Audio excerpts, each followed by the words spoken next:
I am Emma, a 29-year-old professional working at a prominent life insurance company. My role involves sales. In my family, I have a husband, John, who is of the same age as me, interestingly. John and I were childhood friends, practically growing up side by side. Our houses faced each other, fostering a close bond that carried us through our school days. From preschool until the summer break of our first year in middle school, we shared countless moments together. Back in those early days, John was known for his occasional clumsiness. He was enthusiastic about soccer and a member of a team that required early morning practice sessions. However, his forgetfulness often led to situations where he left behind his lunchbox and homework at home. His mother would then request my assistance in delivering his forgotten items with a hint of sympathy for my mother's presumed challenges. Thus, I became the messenger. Though John seemed to show little remorse, his common response was a casual apology coupled with an explanation rooted in the early morning hour. Despite my numerous admonishments, John's forgetfulness seemed deeply ingrained. When we transitioned to middle school and our families gathered to bid us farewell. However, due to his habitual oversleeping, John missed the opportunity to bid me farewell. He was sound asleep locked in his room, and as a result, we departed without saying our goodbyes. This party marked our separation, and for about a decade, our paths did not cross paths. A decade later, fate reunited us at an elementary school reunion. I was taken aback by John's transformation. The once unkempt, messy-haired boy was now a handsome man in a sharp suit, exuding confidence. His appearance had changed dramatically, but his identity remained unmistakable. Our conversation flowed naturally as we were connected, reminiscing about our shared history. John had spent his post-school years in our hometown before pursuing higher education in California. After completing his studies, he worked for the local ward office, a change that surprised me. As the evening progressed, I observed a side of John that I hadn't encountered before. He displayed thoughtfulness and consideration towards others, initiating orders, serving food, and even caring for a fellow classmate who had indulged a bit too much in alcohol. His attentiveness impressed me. Our connection deepened, and we exchanged contact information, reconnecting with other former classmates. In the subsequent months, John and I began spending time together initially as part of a group. We gradually found ourselves having one-on-one dinners and drinks after work. About a year later, John revealed that he had broken up with his girlfriend at the time due to differences in personality. This confession was followed by a surprising question: would I consider dating him with the intention of marriage? Though I initially dismissed it as drunken talk, he later asked for a sincere response. While taken aback, I needed time to contemplate his proposal. I believed in the importance of a relationship with the potential for marriage, and considering John's familiarity and shared history, it wasn't a decision I could take lightly. While I wasn't in a relationship at the time, I held the belief that if I were to date someone, it should be with a view towards marriage.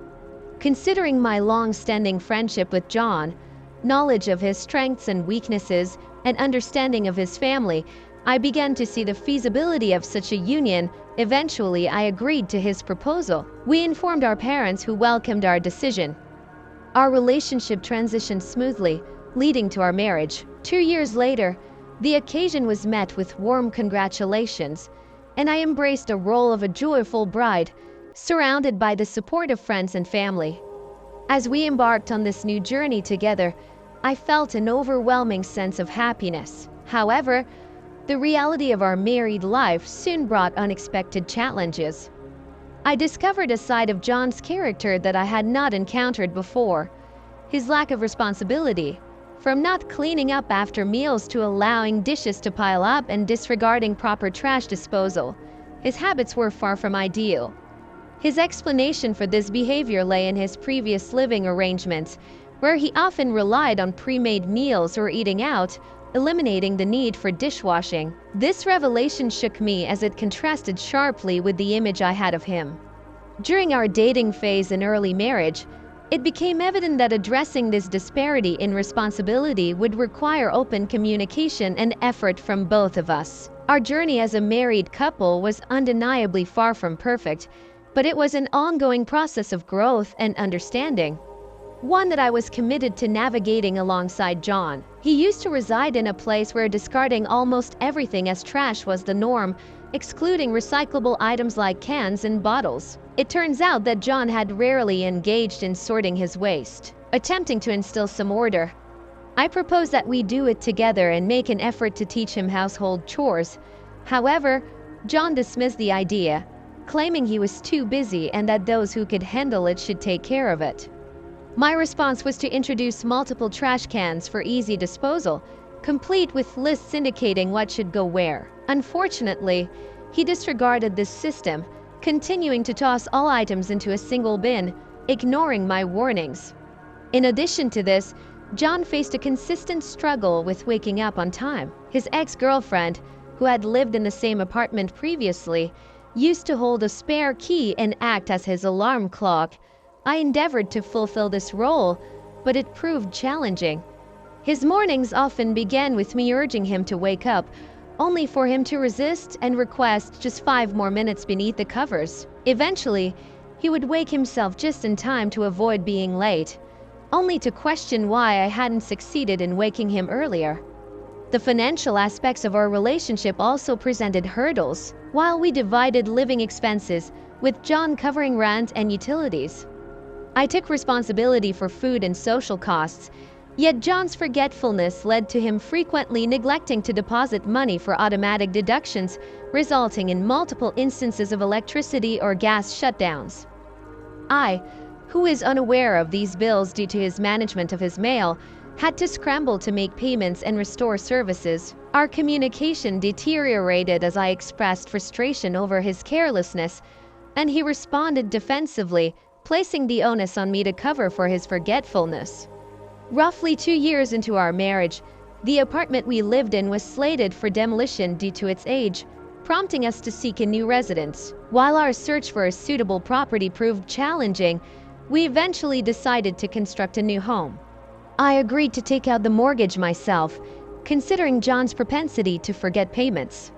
This arrangement came with the condition that he contribute equally to food and social expenses, which I had been shouldering in our newly built suburban home featuring amenities like a spacious yard and an open-style kitchen.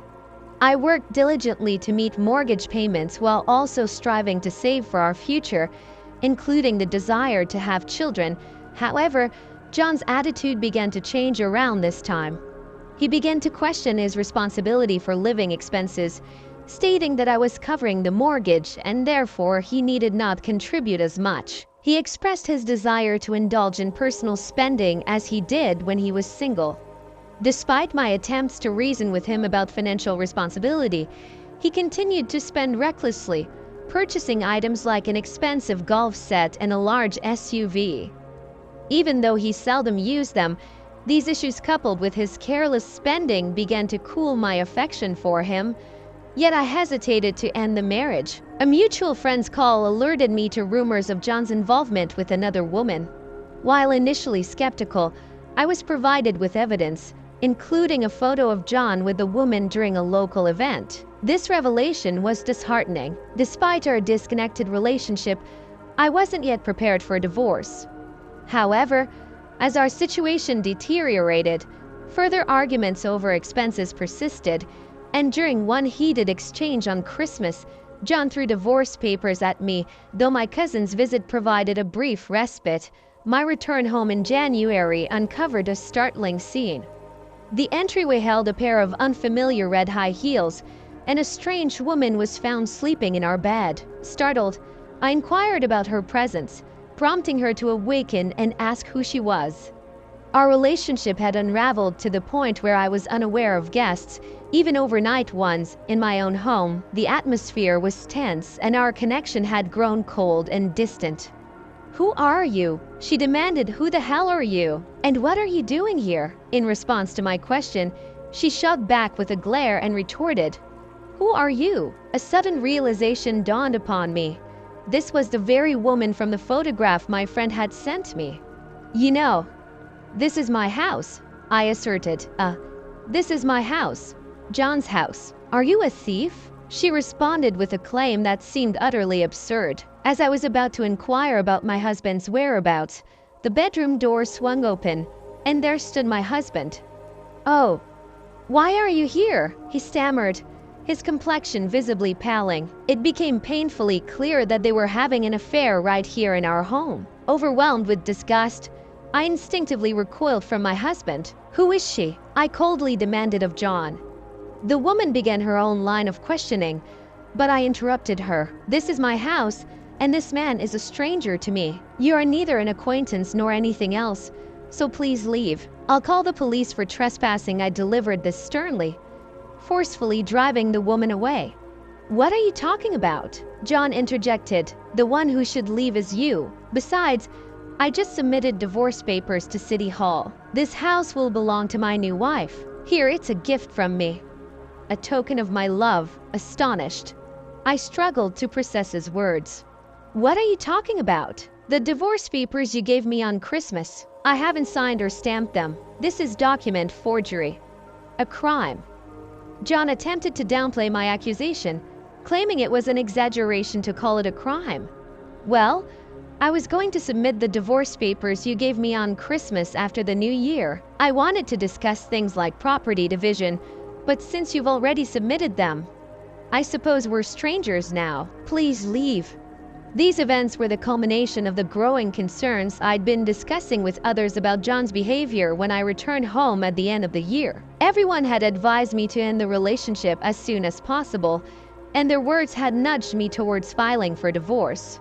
My plan had been to consult a lawyer after the new year to discuss property division and then have John leave once things were settled, but the sight of their infidelity had turned everything upside down. I was stunned, unable to believe the situation I was witnessing. I could only sigh in disbelief. "Did you also forget that I took out the loan and built this house in my name to prevent you from forgetting mortgage payments? Shall I show you the property registry?" The realization hit me like a tidal wave. Although I suspected John was lying about owning the house, his forgetfulness about it being in my name left me speechless. "Wait, didn't you tell me this house was in your name? And you said you were single. What do you mean you have a wife?" The woman who had managed to change clothes during this exchange affirmed that John had indeed lied to her, claiming to be single and the sole owner of the house. "Well, duh. I just accidentally forgot." I interjected with incredulity. "There's no way you can accidentally forget something like that." Frustration surged within me. "What are you going to do about this?" I ceded at John. "I never intended to have an affair. I'm sorry. I just wanted to show off. If saying sorry could fix everything, we wouldn't need the police." The woman turned her back on John, addressing me with a deep bow and handing me her business card. "I suppose it's not surprising to be shocked when your boyfriend, whom you thought was single, has a wife. Come home. I will contact you again later." With that, she left. "I truly am sorry. It was just a moment of weakness. Do you think such an excuse would work?" John's voice wavered as he tried to justify his actions, but his apologies fell on deaf ears. "You'll always be forgetful, and I've been covering for you. But you constantly caused me trouble and finally betrayed me. I've had enough." John, terrified by the most intense glare I had ever given him, clung desperately to my feet, desperately apologizing, as she had put it earlier. Saying sorry wouldn't solve everything. It wouldn't negate the seriousness of his actions. "I don't need a careless man like you in my life anymore. I declared that you probably showed me the divorce papers because you wanted to divorce me, right? That's not it. I thought if I showed you the divorce papers, you would stop nagging me.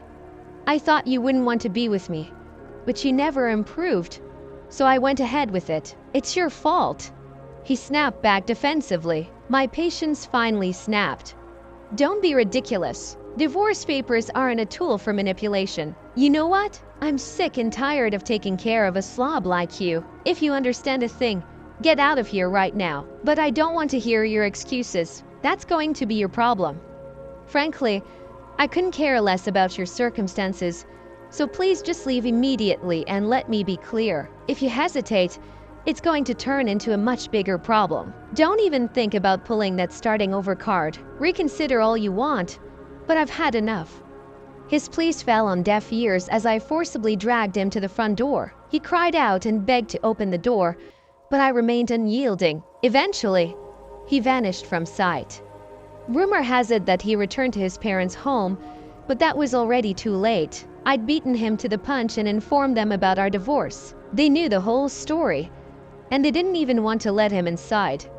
Your own parents disowned him, stating that a sloppy man like him is no longer our son. As for the woman he cheated with, she quickly showed up with cash to apologize. It turns out she was a junior colleague at his workplace who had just transferred to the same department due to a personnel change. Word spread, and his office life became unbearable. Eventually, he quit his job. After settling the property division with me, she discussed the matter with her boss, which led to an awkward environment at work, pushing him to resign and move far away. As for me, I decided to put the house on the market. It had become a symbol of unpleasant memories tainted by his affair. Luckily, the house sold for a higher price than I initially paid for it, allowing me to pay off the loan in one go. I used that opportunity to move into an apartment near my workplace. No more living in a space tainted by his infidelity. Now I'm enjoying the solace of living alone in my new apartment. My days are filled with fulfilling work and time spent with my friends. I plan to savor these peaceful days in the present and future.